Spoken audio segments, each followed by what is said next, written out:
From Keene in the Shire, the Liberty Media capital of the world, this is Daryl W. Perry, host of FPP Radio News for Tuesday, August 21st, 2018. Silver is trading at $14.73 per ounce. Gold is valued at $1,190 per ounce. Zencash is trading at $20, and the average price of Bitcoin is $6,439.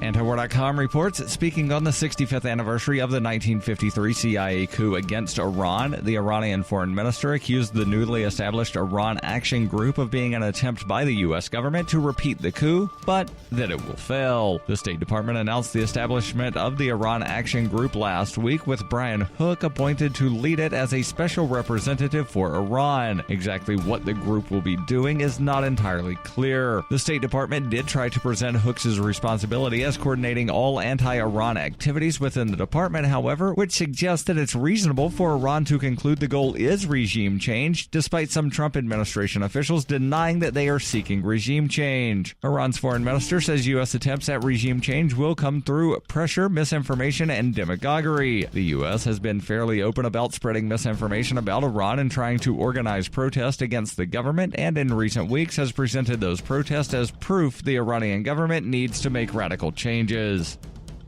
Zencash is an end-to-end encrypted system with zero-knowledge technology over which communications, data, or value can be securely transmitted and stored. With both secure nodes and supernodes, Zencash recently surpassed 17,000 nodes, which means Zencash has one of the largest node systems of any cryptocurrency. Supernodes will advance the decentralization of the Zencash network and ensure the utility not only of Zencash as a currency, but also the future services that will be layered in the infrastructure. Learn more at zencash.com.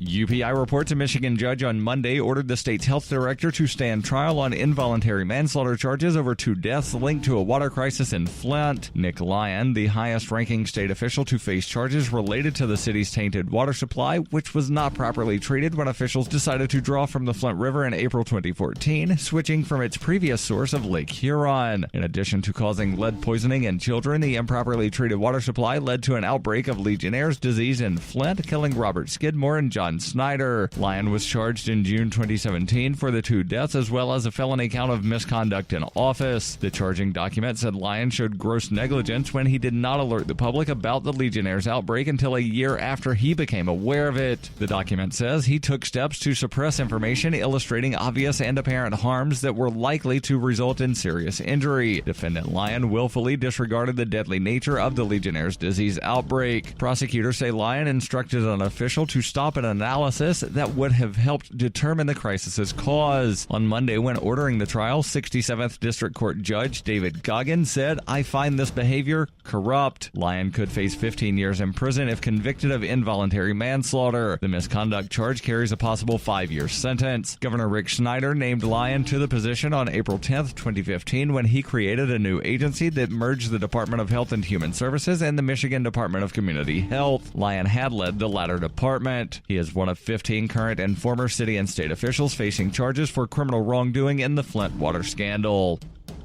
You can support FPP Radio by joining the Fans program. Fans are friends, allies, and numerous supporters. You can join the Fans program for as little as $1 per month through Patreon and get perks like ad-free versions of FPP Radio News and Peace, Love, Liberty Radio. To learn more or to join the Fans program, visit fans.fppradio.com. Reuters reports Health and Human Services Secretary Alex Azar said that it is within his agency's power to eliminate rebates on prescription drug purchases, a key element of the Trump administration's plan to lower prescription medicine costs. Such rebates are negotiated in the United States by pharmacy benefit managers to lower cost of medicines for their clients, which include large employers and health plans that cover tens of millions of Americans. Drug makers say they are under pressure to provide rebates to the few pharmacy benefit managers that dominate the market, which include CVS, Express Scripts, and United Health's Optum, and that those payers do not pass on enough of the savings to patients, a contention the pharmacy benefit managers dispute. The drug makers say the rebates force them to raise the price on their therapies over time to preserve their business. The Trump administration has been receptive to that argument. Azar, in an interview with Reuters on Friday, said rebates create a perverse incentive to continuously raise drug prices.